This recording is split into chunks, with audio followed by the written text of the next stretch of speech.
नमस्कार, बहुत स्वागत है आपका डेली 24 भारत में। मैं हूं आपके साथ अनीता शर्मा। शुरुआत करते उत्तर प्रदेश की बड़ी खबरों से।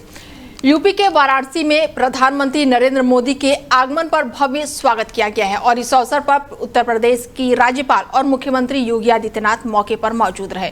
उन्होंने प्रधानमंत्री का औपचारिक रूप से स्वागत किया। प्रधानमंत्री के दौरे को लेकर पहले से ही व्यापक तैयारियां की गई थी और पूरे क्षेत्र में कड़ी सुरक्षा व्यवस्था लागू रही।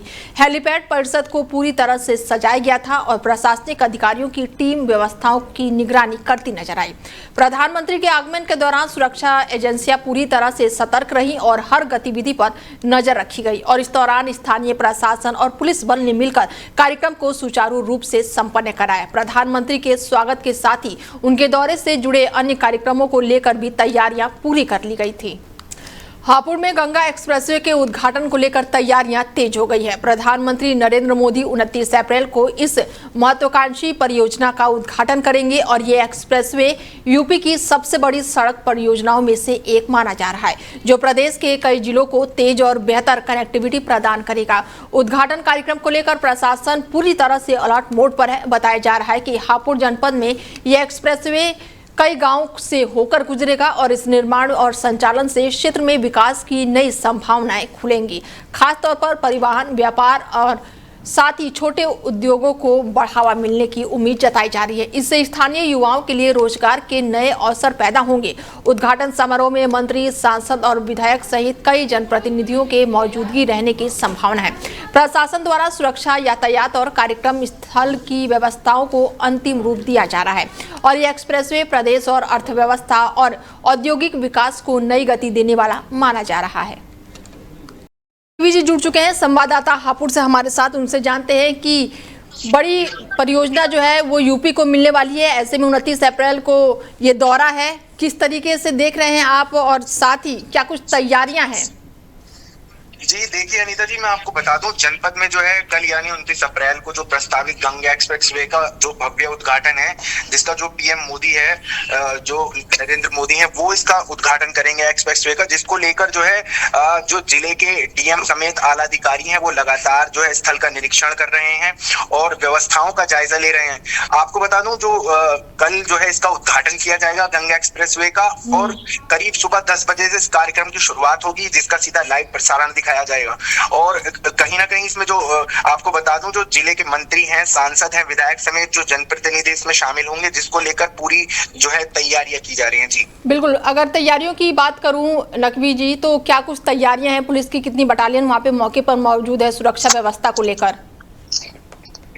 जी बिल्कुल, आपको बता दूं कि जिस तरह से जो है कार्यक्रम किया जाएगा, उसके उद्घाटन को लेकर तमाम जो है तैयारियां पूरी कर ली गई हैं। पुलिस और प्रशासनिक जो है अधिकारी जो है वो लगातार जो है यातायात व्यवस्था हो या जो सुरक्षा की बात करी जाए, उसको लेकर जो अधिकारियों ने तमाम जो संबंधित विभाग के अधिकारियों उनको भी निर्देशित किया गया है कि कार्यक्रम जो है पूर्ण रूप से सुरक्षित तरीके से जो है निपट पाए। जी बिल्कुल, ऐसे में अगर दिग्गजों की बात करें नादिम, तो कितने लोग जो है, कितने दिग्गज जो है बीजेपी के दिग्गज मौके पर मौजूद रहने वाले हैं? बिल्कुल मैम, मैं आपको बता दूं कि ये जो मंत्री हैं और जो सांसद हैं, मेरठ सांसद अरुण गोविल समेत जो विधायक हैं, हापुड़ सदर विधायक है विजयपाल आरती, गर्व विधायक हैं हरिंदर तोमर, ये सारे जो हैं इसमें शामिल रहेंगे कल, और जिसको लेकर जो है तैयारियां पूर्ण कर ली गई हैं। और कहीं ना कहीं देखा भी ये जा रहा है मैम, ये जो गंगा एक्सप्रेसवे का जो उद्घाटन है, कहीं ना कहीं 29 गाँव से ये होकर निकलेगा और कहीं ना कहीं इस उद्घाटन से, इस एक्सप्रेसवे के उद्घाटन से रोजगार के अवसर भी बढ़ेंगे। बिल्कुल, ऐसे में ये खबर निकलकर सामने आ रही कि इस एक्सप्रेसवे से रोजगार के जो अवसर है वो निकलकर, तो क्या युवाओं का क्या कुछ कहना है इस मामले में नादिम? बिल्कुल, आपको बताना चाहूंगा कि जो ये एक्सप्रेसवे का उद्घाटन है, तो कहीं ना कहीं गाँव का भी इसमें कहना है कि जिस तरह से इसका उद्घाटन होगा तो कहीं ना कहीं रोजगार के अवसर भी उन्हें प्रदान होंगे। जी बिल्कुल, चलिए, तमाम जानकारी के लिए बहुत शुक्रिया। वहीं गाजीपुर को लेकर समाजवादी पार्टी के डेलीगेशन ने पीड़ित परिवार से मुलाकात की है। ऐसे में गाजीपुर कांड को लेकर ये मुलाकात बेहद ही खास मानी जा रही है। पीड़ित परिवार से मुलाकात करके उनका हालचाल जाना गया है और इस दौरान पार्टी के प्रमुख अखिलेश यादव ने कहा है कि उन्हें खुशी है कि पार्टी के प्रतिनिधि मंडल पीड़ित परिवार तक पहुंचे हैं और उनकी समस्याओं को समझा है। अखिलेश यादव ने बताया है कि समाजवादी पार्टी की ओर से पीड़ित परिवार को 5 लाख रुपए की आर्थिक सहायता दी गई है ताकि उन्हें इस कठिन समय में कुछ राहत मिल सके। हालांकि उन्होंने ये स्पष्ट किया है कि केवल आर्थिक मदद पर्याप्त नहीं है और असली जरूरत न्याय मिलने के बाद ही होगी। उन्होंने कहा है कि इस मामले में अभी न्याय अधूरा है और दोषियों के खिलाफ सख्त कार्रवाई होनी चाहिए। सपा प्रमुख ने प्रशासन से निष्पक्ष जांच और पीड़ित परिवार को न्याय दिलाने की मांग दोहराई है। लखनऊ में समाजवादी पार्टी ने जानकारी दी है कि अखिलेश यादव का गाजीपुर दौरा फिलहाल स्थगित कर दिया गया है। पार्टी कार्यालय की ओर से जारी पत्र में बताया गया है कि 29 अप्रैल को प्रस्तावित दौरा अब टाल दिया गया है। बताया जा रहा है कि गाजीपुर की मौजूदा कानून व्यवस्था को देखते हुए ये निर्णय लिया गया है। सपा नेतृत्व का कहना है कि जब हालात पूरी तरह से सामान्य हो जाएंगे तब अखिलेश यादव गाजीपुर का दौरा करेंगे और पीड़ित परिवार से मुलाकात करेंगे। पार्टी की ओर से ये भी संकेत दिया गया है कि स्थिति पर लगातार नजर रखी जा रही है और उचित समय पर नए कार्यक्रम की घोषणाएं की जाएगी।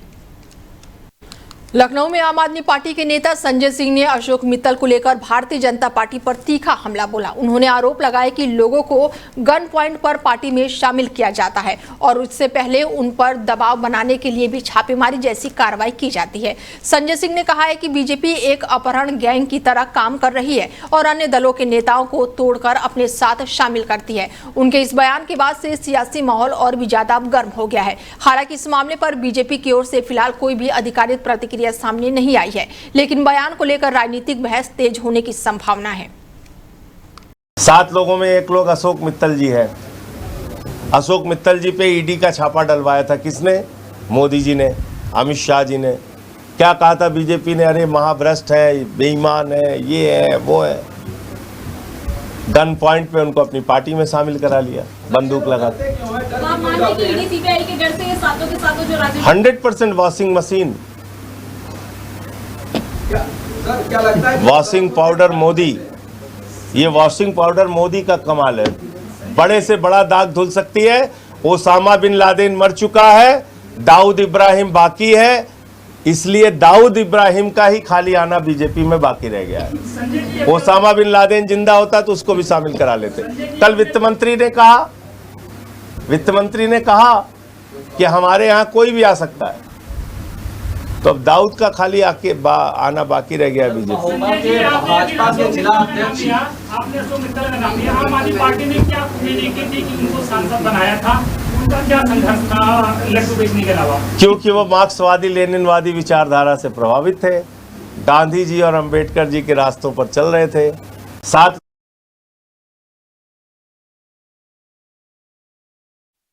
ललितपुर के सदर कोतवाली क्षेत्र में एक युवक की संदिग्ध परिस्थितियों में मौत का मामला सामने आया है। बताया जा रहा है कि युवक अपनी ससुराल में एक शादी समारोह में शामिल होने आया था, तभी अचानक से ही उसकी तबीयत बिगड़ गई।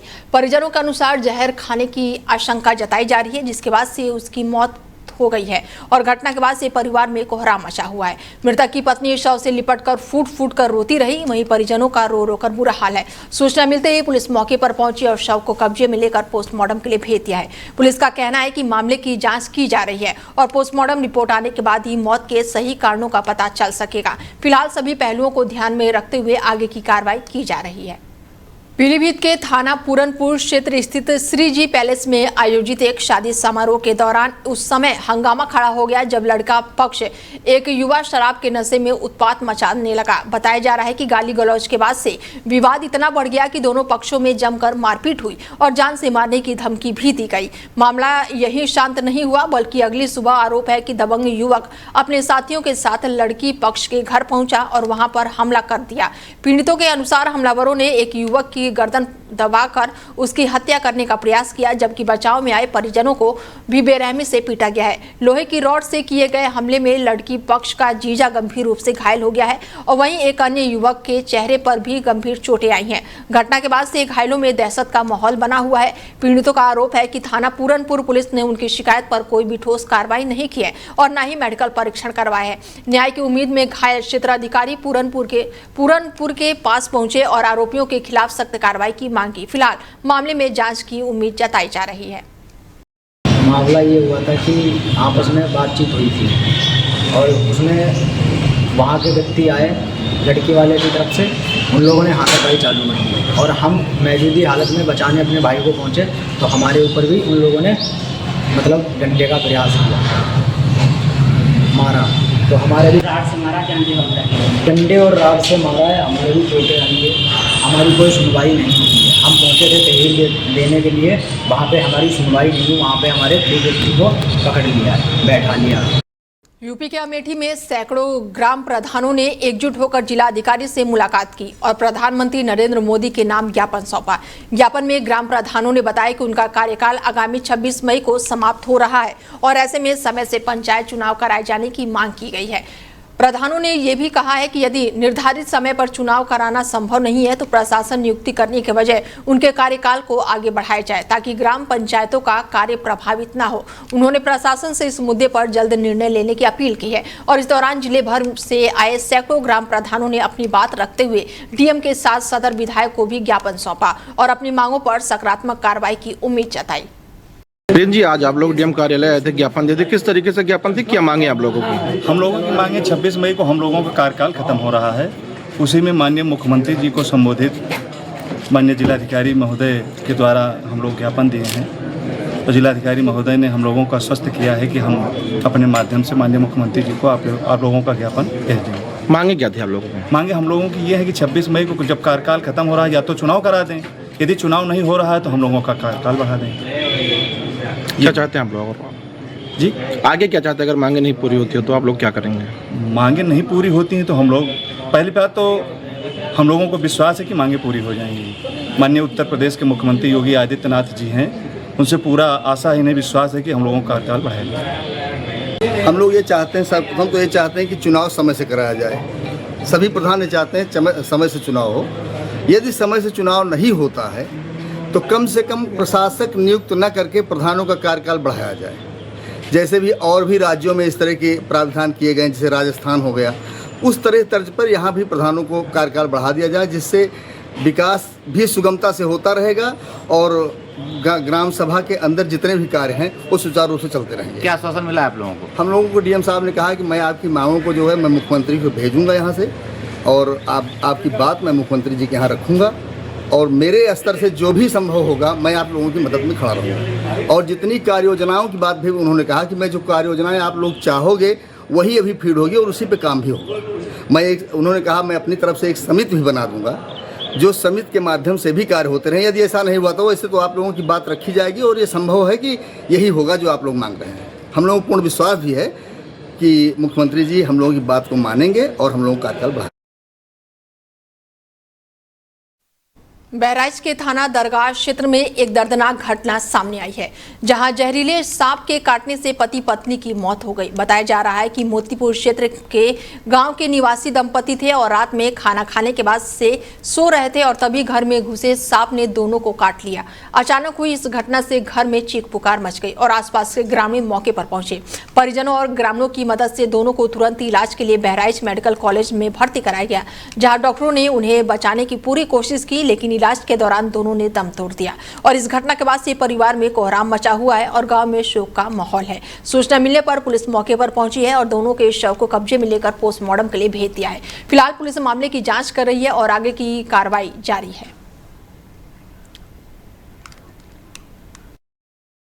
क्या नाम है तुम्हारा? महेश। ये मृतक कौन है तुम्हारे? भाई का नाम सुनील कुमार है और एक का नाम सपना देवी। ये दोनों कौन है?